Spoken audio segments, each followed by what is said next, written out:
Looking at year-to-date trends in the CEF market, what stands out as highlights for CEF investors? Well, it's been a rough year for CEF investors. The year was looking pretty good going through the first week of June. We had a slight compression of discounts. We had good NAV returns, and it was shaping up to be a pretty decent year, particularly after last year.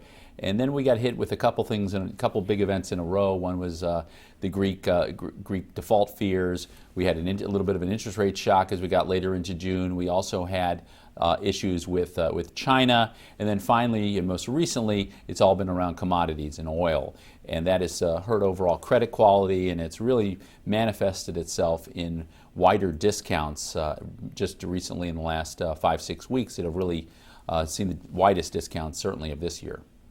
Well, interest rates have been a source of great concern for many investors. Have they had an impact at all on what closed-end fund investors are seeing in the bond area? Well, it's interesting that the NAVs, the net asset value performance of the bond funds this year has been pretty good. They've all been positive returns, particularly focusing in the areas that we focus are the intermediate and short duration funds, and they've all had decent NAV performance. However, when you look at the market value performance, because the discounts are wider, many of them now have negative returns for the year. So this is really a function of retail investors getting antsy about interest rates and hitting the sell button. And that's really been the story particularly for the last couple months. Well, going forward, based on your experience and what you've seen so far this year, where do you see potential opportunity for closed-end fund investors? I think forward returns are especially compelling because of a couple reasons. One is you have discounts right now that are as wide as they've been for a protracted period of time. Really, you have to go back to early 2009, right?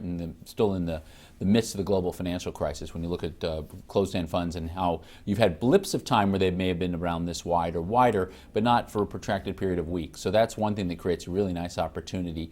In addition, particularly in the bond side, you've had underlying credit spreads widen out, where it's provided a better entry point. So between credit spreads, you've had rates back up a little bit from where we were earlier this year.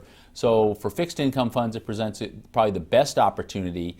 And in addition, equity funds have seen their discounts leak wider, really in sympathy with the fixed income sectors.